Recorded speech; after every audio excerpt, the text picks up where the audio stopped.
అలాగే మనకి ఎన్నో శ్రమలు ఉన్నప్పటికీ, మనం లేవలేని పరిస్థితిలో ఉన్నప్పటికీ, మనం ఎన్నో అనారోగ్య సమస్యలతో ఉన్నప్పటికీ మనం ఫస్ట్ ఏం చేయాలంటే దేవుడు ఎలా అయితే తండ్రికి విజ్ఞాపన చేశాడో మనం కూడా ఎన్నో శ్రమల్లో ఉన్నప్పటికీ దేవుడికి విజ్ఞాపన చేయాలి.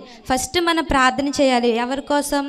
మన కోసం ఎవరైతే వ్యతిరేకిస్తున్నారో, మన కోసం ఎవరైతే ఎన్నెన్ని మాటలు అనుకుంటున్నారో, మనల్ని ఎవరైతే దూషిస్తున్నారో, మళ్ళీ ఎవరైతే ఎన్నెన్ని అవమానాలు వచ్చినా, నిందలు వచ్చినా, మనల్ని ఎవరైతే అంటే క్షమించకుండా వాళ్ళని మనం క్షమించకుండా ఎలాగైతే ఉంటున్నామో, దేవుడు అలాంటి పరిస్థితిలో లేడు.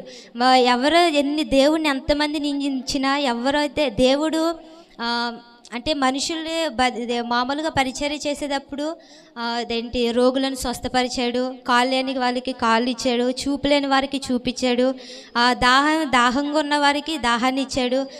దేవుడు ఎలాంటి స్థితిలో ఉన్నా కానీ వాళ్ళే దేవుడు చేసిన మేలులు మర్చిపోయి దేవుడిని సిలువ వేయడానికి ముందుకొచ్చారు. అంటే సిలువ వేయము దేవుడు ఎవరికైతే రొట్టెనిచ్చాడో రాళ్ళతో దేవుడిని కొట్టారు.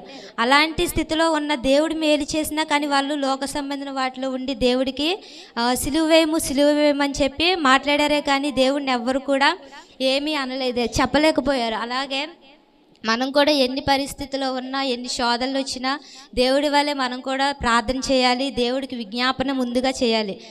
ఇతరుల్ని ప్రేమించే వ్యక్తులుగా మనం ఉండాలి. దేవుడు ఎలా అయితే సిలువలో ఉండి ఎంత బాధలో, ఎంత శోధనలు వచ్చినా, సిలువపై అలా వేలాడుతూ ఉన్నా దేవుడు క్షమాపణ అనే గుణాన్ని వారి పట్ల ఉన్నాడు. దేవుడు ఎన్ని మేలు చేసినా కానీ వాళ్ళు మాత్రం సిలువ వేయమనే అని చెప్పారు. అలాగే మనం కూడా దేవుడులాగే మనం కూడా ఎవరైనా మనల్ని ఏదైనా అన్నప్పుడు కూడా వాళ్ళకి క్షమించే గుణం కలిగి ఉండాలి.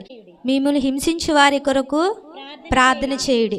ఎవరైతే మనల్ని హింసిస్తున్నారో, ఎవరైతే మనల్ని దూషిస్తున్నారో, ఎవరైతే మన కోసం ఇతరులు ఏదేదో మాట్లాడుకుంటున్నారో వాళ్ళ కోసం మనం ప్రార్థన చేయాలి. దేవుడు ఎలాగైతే దేవుని హింసించారో, దేవుడిని ఎలాగైతే బాధ పెట్టారో వాళ్ళ కోసం దేవుడు విజ్ఞాపన చేశాడు.